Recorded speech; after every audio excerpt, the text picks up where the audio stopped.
کے مقابلہ میں جو دنیاوی زندگی عطا فرمائی اس کی حیثیت بہت تھوڑی ہے۔ انسان جب رات کو سوتا ہے تو خواب دیکھتا ہے۔ انسان خواب دیکھتا ہے کہ اس کے پاس بڑے بڑے محلات ہیں، اس کے پاس بڑے بڑے بنگلے ہیں، بڑی بڑی گاڑیاں ہیں، کوٹھیوں کا وہ مالک ہے، بڑی جائیدادوں کا مالک، حتیٰ کہ خواب میں تو انسان یہ بھی دیکھتا ہے کہ وہ ایک ملک کا بادشاہ بن گیا۔ خواب میں تو بڑا کچھ دیکھتا ہے، لیکن جب صبح کو اٹھتا ہے تو ٹوٹی ہوئی چارپائی پہ سویا ہوتا ہے، اس کے ہاتھ کچھ نہیں آتا۔ علماء فرماتے ہیں یہی مثال اس دنیا کی ہے۔ اس دنیا سے بیدار وہ بندہ ہوتا ہے جو اگلے جہان کی طرف چلا جاتا ہے۔ ایک بادشاہ تھا، اس نے ایک محل تعمیر کیا، ایک قلعہ تعمیر کیا۔ اس نے اس محل کو بڑے سالوں میں بڑی حسینیوں کے ساتھ بنایا، بڑی فرصتوں کے ساتھ اس نے اس کو تراشا۔ اس بادشاہ نے اپنے محل میں بڑے بڑے باغات بنائے، بڑے بڑے محلات اور بڑے بڑے تالاب تعمیر کیے۔ جب اس کا محل مکمل تعمیر ہو گیا تو اس نے اپنی رعایا میں اعلان کیا، جو آدمی میری بتلائی ہوئی مدت کے اندر اندر میرے محل کی سیر کرے گا، اس کا وزٹ کرے گا، یہ میں محل اس کو دے دوں گا۔ اس نے کوئی مدت مختص کر لی 4 سے 5 گھنٹے کی، کہ اتنی دیر کے اندر میرے محل کی سیر جو کرے گا تو یہ میں محل اسے دے دوں گا، اور اس کا وقت بھی بالکل مناسب تھا، اتنے وقت میں اس کے محل کی سیر کی جا سکتی تھی۔ تو اسی طرح ہوا، کافی لوگ آئے۔ ایک جوان آیا، بادشاہ نے کہا میاں یہ 5 گھنٹے کا میرا وقت ہے، میرے محل کی سیر کر کے آ گیا، اگر تو واپس تو محل تیرا۔ وہ بندہ گیا، جا کے اس نے بادشاہ کے محل کا دورہ شروع کیا۔ جب اس نے بادشاہ کے محل کی باغات کو دیکھا تو باغات کی زنگاریوں کے حسن میں وہ گم ہو کر رہ گیا، اور 5 گھنٹے وہ صرف باغ کو ہی دیکھتا رہا، اور کوئی چیز دیکھنے کا اس کو وقت ہی نہیں ملا۔ اس کا وقت مکمل ہو گیا، بادشاہ نے بلایا، جلادوں کو حکم دیا اس کی گردن اتار دو، وہ بندہ مر گیا۔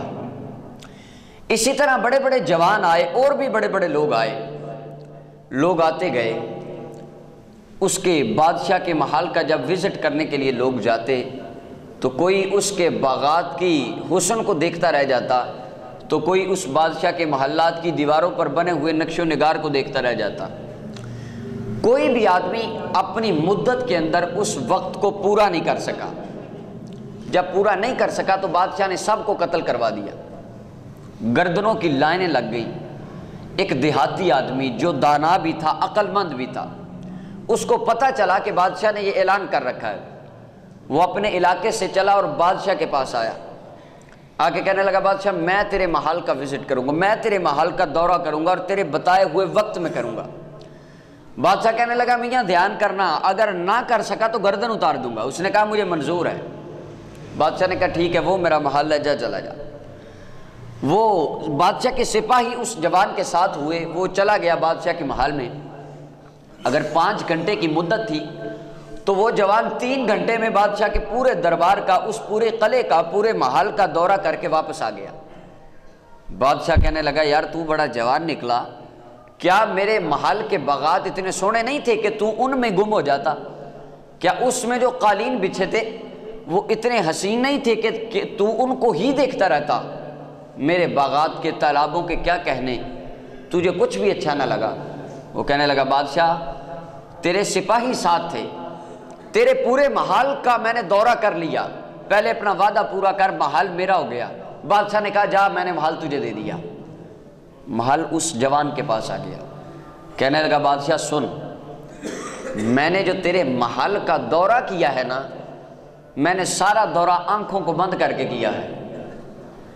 میں نے تیرے پورے دربار میں پھرا تو ضرور ہوں، میں نے اپنی آنکھ نہیں کھولی، کیونکہ مجھے پتا تھا اگر میری آنکھ کھل جاتی یا میں نے تیرے باغات کے حسن کو دیکھتے رہ جانا تھا، یا تیرے تالابوں کے حسن میں گم ہو جانا تھا، یا میں نے تیرے قالین کے نقش و نگار میں اپنی جان دے دینی تھی۔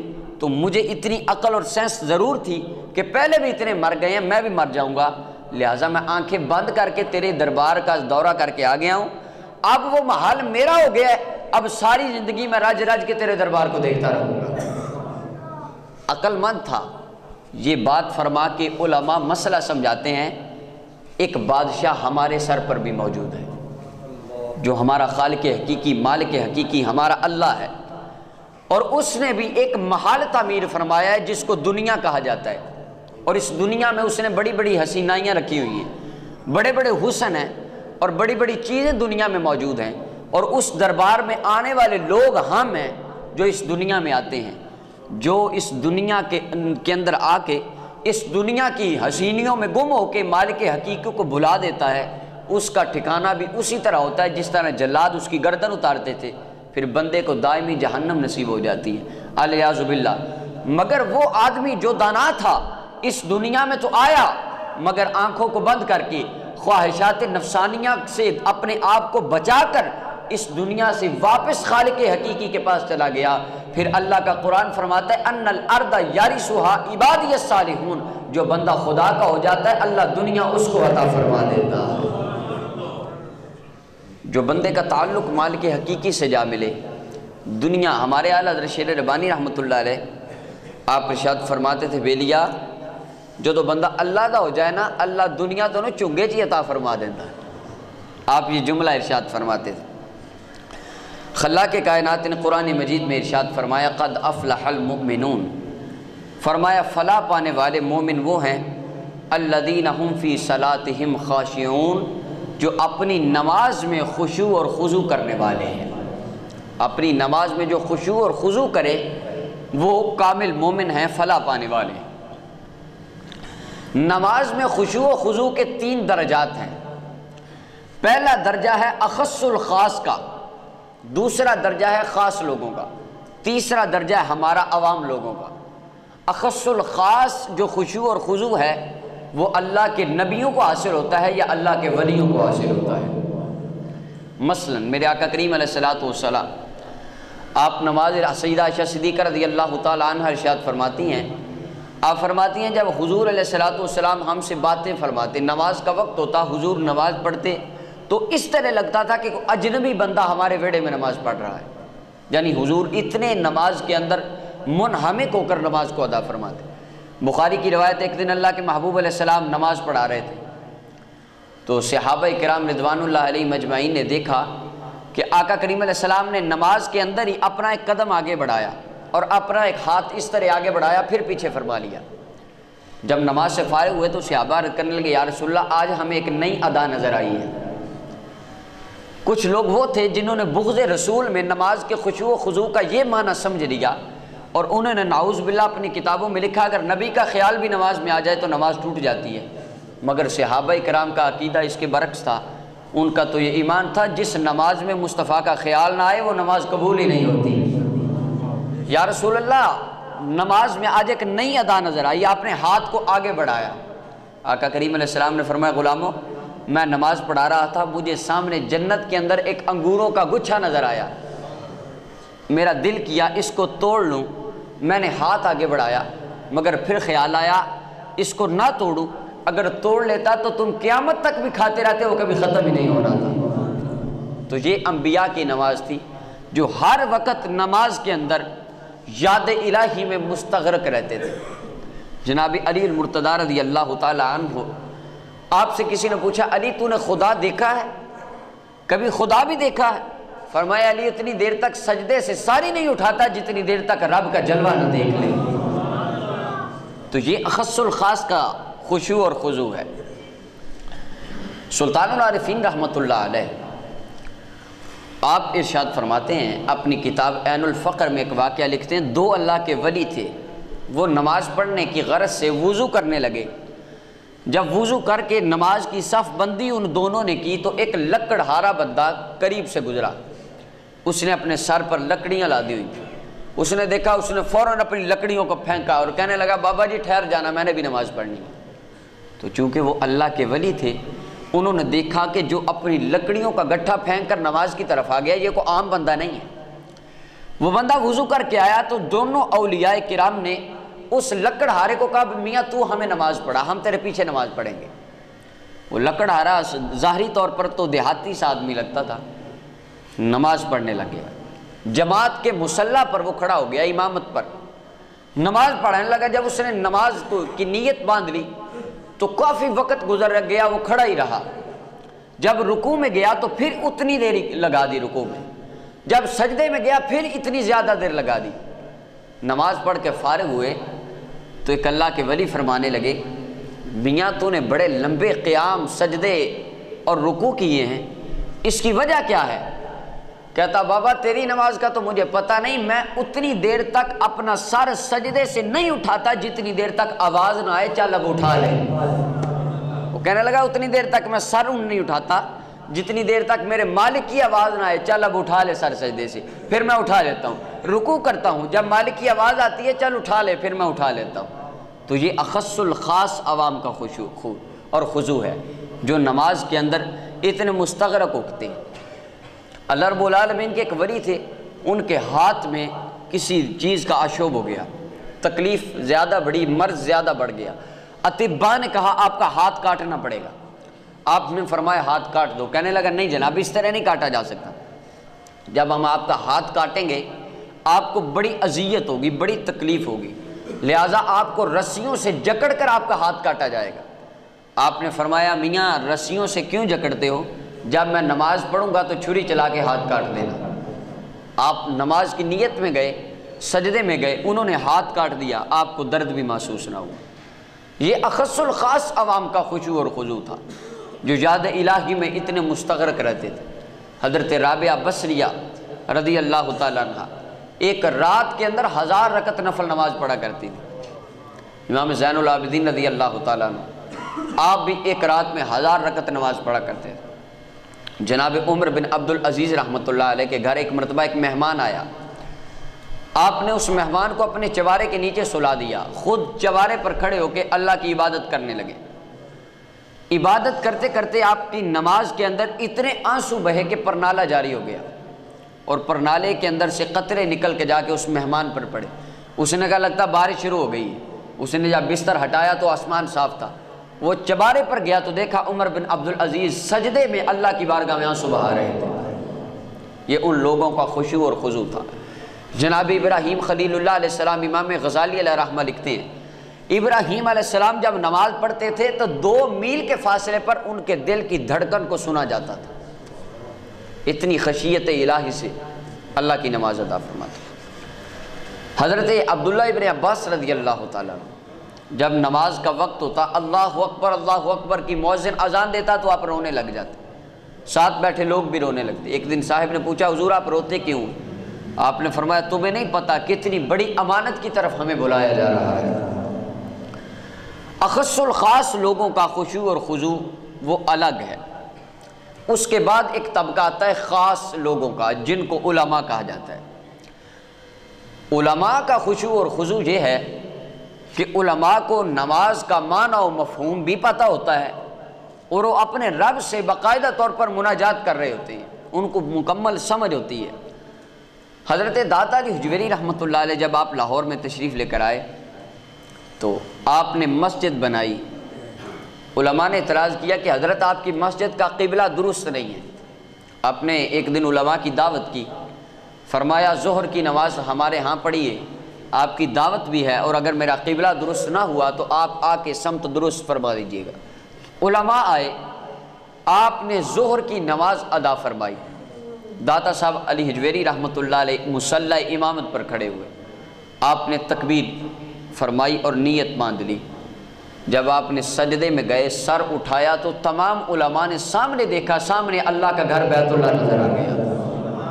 تو یہ اخص الخاص لوگوں کا خشوع تھا، جو نماز میں کھڑا کر کے قبلہ دکھا دیتے۔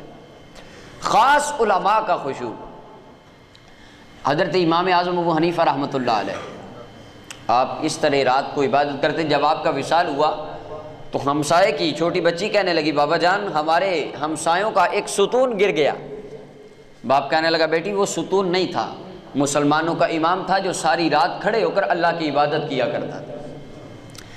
تیسرے نمبر پر جو طبقہ آتا ہے خشوع و خضوع کا، عوام کا، عام لوگوں کا خشوع اور خضوع، آقا کریم علیہ الصلوۃ والسلام نے ارشاد فرمایا بخاری شریف کے اندر یہ حدیث شریف موجود ہے، محبوب علیہ السلام نے فرمایا من صلی رکعتین، جس میرے غلام نے 2 رکعتیں پڑھی، ایسی رکعتیں پڑھی لم یحدث نفسہ فیہما، کہ ان دونوں رکعتوں میں اس نے اپنے آپ سے بھی بات نہیں کی۔ یعنی نماز میں ہوتا ہے، ہم نماز پڑھ رہے ہوتے ہیں، ہم خیال سوچ رہے ہوتے ہیں ابھی میں نے یہ کرنا ہے، ابھی میں نے وہ کرنا ہے، کل کو میں اس طرح وہاں پر گیا تھا تو ایسے ہو گیا ویسے ہو، یعنی خیالات میں ہم اپنے آپ سے باتیں کر رہے ہوتے ہیں۔ جماعت کے ساتھ نماز پڑھیں تو ہم باتیں کر رہے ہوتے ہیں، خود بھی پڑھ رہے ہیں سورہ فاتحہ تو خیال ہمارے کہیں اور پہنچے ہوتے ہیں۔ میرا حضور علیہ السلام فرماتے ہیں جو میرا غلام اس طرح کی 2 رکعتیں پڑھے جس میں اپنے من سے بھی کوئی بات نہ کرے اور دنیا کی کوئی بات بھی اپنے ذہن میں نہ لائے، فرمایا غفر لہ ما تقدم من ذنبی، اللہ میرے اس غلام کے پچھلے تمام گناہوں کو معاف فرما دیتا ہے۔ خشوع اور خضوع کے ساتھ نماز پڑھی جائے۔ عام عوام الناس کا خشوع اور خضوع یہ ہے کہ ہماتن جب ہم نماز پڑھیں تو ہمارا دل اللہ رب العالمین کی یاد کی طرف لگاؤ۔ جناب جبریل امین آئے نا حضور کی بارگاہ میں، عرض کی یا رسول اللہ ومن احسان، یا رسول حضور احسان کیا ہے؟ تو آقا کریم علیہ السلام نے فرمایا ان تعبد اللہ کأنک ترا، تو رب کی عبادت اس حال میں کیا کر کہ تو اللہ کو دیکھ رہا ہے۔ فرمایا اگر یہ مرتبہ تجھے حاصل نہ ہوا تو کم از کم اتنا ضرور مرتبہ رکھنا کہ مجھے اللہ دیکھ رہا ہے۔ جب بندہ یہ دل میں خیال رکھے گا کہ مجھے رب دیکھ رہا ہے تو دل میں وسوسات پیدا نہیں ہوں گی۔ اللہ رب العالمین کی بارگاہ میں انہماک سے رب کی عبادت کی جائے، اسی کو خشوع و خضوع کہا جاتا ہے۔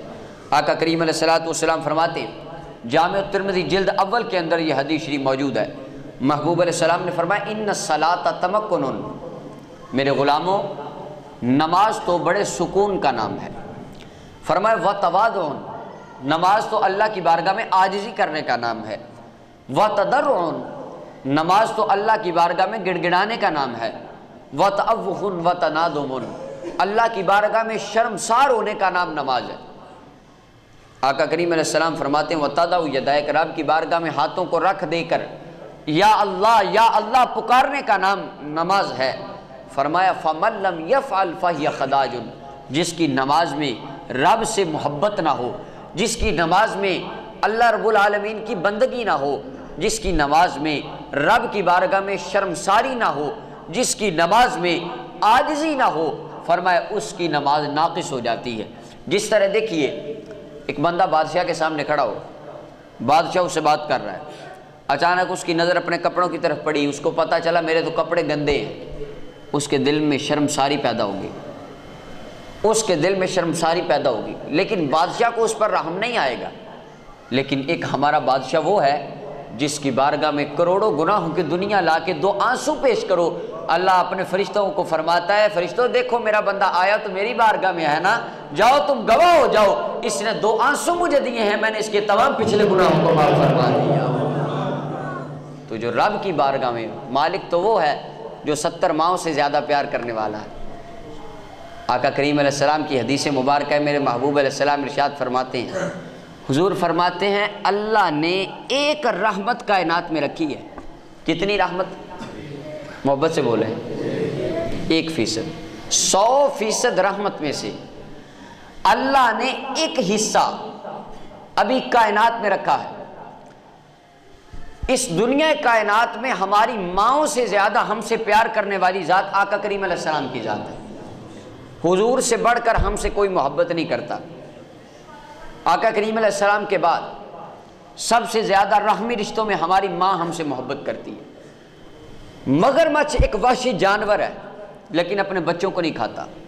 شیر ایک درندہ ہے لیکن شیرنی اپنے بچوں کو نہیں کھاتی۔ اگر شیرنی کے دل میں محبت رکھی ہے تو فرمایا اس ایک حصہ سے رکھی گئی ہے۔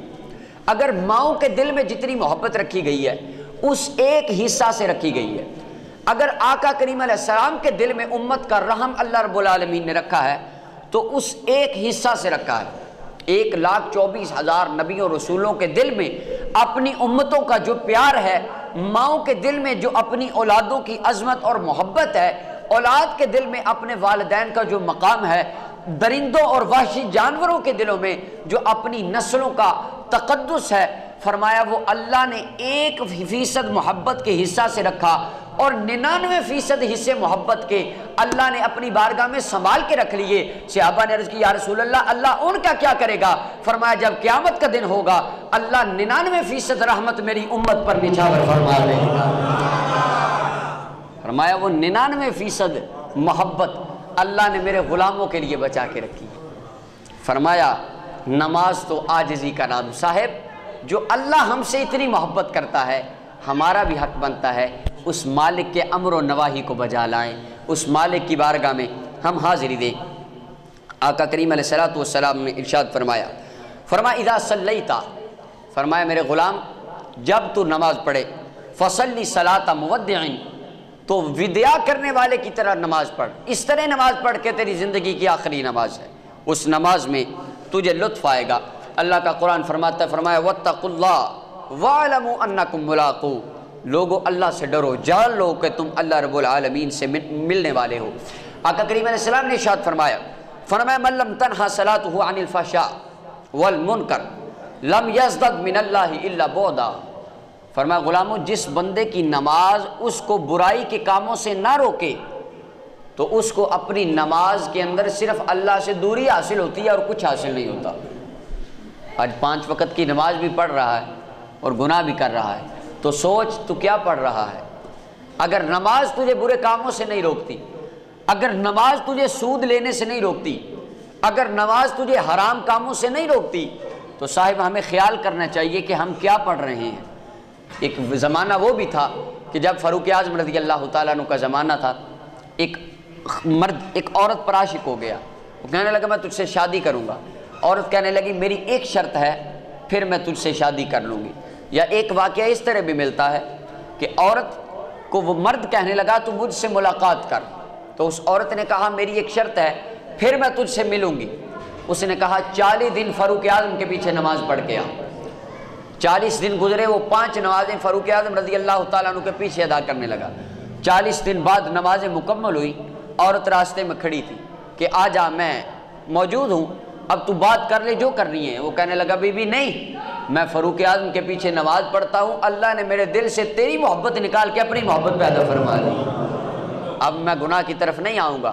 اس عورت نے یہ واقعہ اپنے خامد کو بتایا اور اس کا خامد اس واقعہ کو لے کر حضرت فاروق اعظم کی بارگاہ میں آیا، تو حضرت فاروق اعظم نے اللہ کا قرآن پڑھا، ان الصلاۃ تنہی عن الفحشاء والمنکر، اللہ کا قرآن صحیح فرماتا ہے جو بندہ نماز پڑھتا ہے اللہ اس کو برے کاموں سے بچا لیتا ہے۔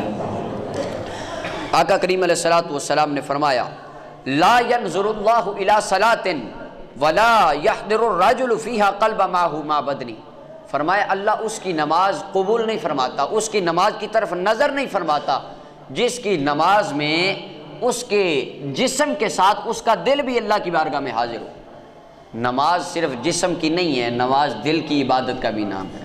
رب ذوالجلال کی بارگاہ میں گڑ گڑانے کا نام حضور فرماتے ہیں نماز ہے۔ جناب عبداللہ ابن عباس سے مروی ہے، آپ فرماتے ہیں داؤد علیہ السلام نے اللہ کی بارگاہ میں عرض کی الہی تیرے گھر میں کون رہتا ہے اور تو کن لوگوں کی نماز کو قبول فرماتا ہے؟ خالق کائنات نے داؤد علیہ السلام کی طرف وحی فرمائی، فرمایا میرا داؤد میرے گھر میں وہی رہتا ہے اور میں صرف اپنے اس بندے کی نماز کو قبول کرتا ہوں جو میری عظمت کے سامنے عاجزی کرنے والا ہے، جو میری عظمت کے سامنے عاجزی کرے، اور فرمایا اپنا دن میرے ذکر میں گزارے، میرے لیے اپنے نفس کی خواہشات کو ترک کر دے، میری ذات کے لیے گناہوں کو چھوڑ دے، ہر وقت یہ خیال ہو نہیں میں نے گناہ نہیں کرنا، اللہ دیکھ رہا ہے۔ حضرت بابا فرید الدین گنج شکر رحمۃ اللہ علیہ کے پیر و مرشد خواجہ بختیار کاکی رحمۃ اللہ علیہ، آپ ایک دن فرمانے لگے اپنے مریدوں کو بکریاں دی، فرمایا بیٹو یہ بکریاں لے جاؤ اور اس مقام پر جا کے ذبح کرو جہاں پر کوئی بھی نہ دیکھے۔ تو تمام مریدین لے گئے ان کی بکریاں، اپنی اپنی بکریوں کو، اور ایسے ایسے مقامات پر جا کے ذبح کر دیا، کسی نے بند کمرے میں کر دیا، کسی نے کھلے میدان میں کر دیا جہاں کوئی نہیں دیکھتا تھا۔ بابا فرید الدین گنج شکر رحمۃ اللہ علیہ نے بکری کو کان سے پکڑا اور زندہ واپس لے آئے۔ آپ کے شیخ کامل فرمانے لگے بیٹا فرید آپ بکری کو کیوں ذبح نہیں کر کے آئے؟ عرض کرنے لگے حضور مجھے کائنات میں وہ جگہ ملی نہیں جہاں کوئی نہیں دیکھتا، ہر جگہ میرا اللہ دیکھتا ہے۔ فرمایا ہر جگہ میرا خدا دیکھتا ہے، حضور کائنات میں مجھے وہ جگہ نہیں ملی جہاں پر کوئی نہ دیکھتا ہو۔ اللہ رب العالمین ہر جگہ دیکھتا ہے۔ آقا کریم علیہ الصلوۃ والسلام نے فرمایا میری امت کے 2 آدمی نماز پڑھیں گے مگر ان کے رکوع اور سجود ایک جیسے بھی ہوں گے، مگر ان کی نماز میں زمین اور آسمان کا فرق ہوگا۔ کیوں؟ ایک کی نماز میں خشوع اور خضوع پایا جائے گا اور دوسرے کی نماز بے توجہی کے ساتھ ہوگی۔ نماز تو اللہ کی پڑھتا ہوگا لیکن خیالات کہیں اور پہنچے ہوں گے۔ فرمایا ان کی نماز میں زمین و آسمان کا فرق ہوگا۔ آقا کریم علیہ السلام نے ارشاد فرمایا جو بندہ وقت پر نماز پڑھے اور وضو کرے اور صحیح طرح رکوع اور خشوع اور خضوع کے ساتھ رکوع و سجود کو پورا کرے، یعنی تسلی کے ساتھ اپنے دل کو رب کی بارگاہ میں حاضر کر کے نماز پڑھے، فرمایا اس کی نماز سفید اور چٹی بن کے اللہ کی بارگاہ میں نکلتی ہے، آسمان کی طرف چڑھتی ہے، اللہ اسے قبول فرما لیتا ہے۔ اور نماز اس کو کہتی ہے اللہ تجھے سونا کرے جس طرح تو نے مجھے اچھے طریقے سے ادا کیا۔ فرمایا اور جو نماز کے اندر رکوع اور سجود کو خشوع و خضوع کے ساتھ نہیں پڑھتا، فرمایا اس کی نماز سیاہ ہو کر نکلتی ہے اور نماز اس کو بد دعا دیتی ہے کہ اللہ تجھے ضائع کرے جس طرح تو نے مجھے ضائع کیا۔ اور فرمایا ایک پرانے کپڑے میں نماز لپیٹ کر اس کے منہ پر مار دی جاتی ہے۔ اللہ کا قرآن ہے فویل للمصلین، کچھ نماز پڑھنے والے بھی اس طرح کے ہیں کہ جن کے لیے ہلاکت ہوگی۔ آقا کریم علیہ السلام نے فرمایا بدترین آدمی وہ ہے جو نماز کا چور ہے۔ صحابہ نے عرض کی یا رسول اللہ نماز کا چور بھی کوئی ہوتا ہے؟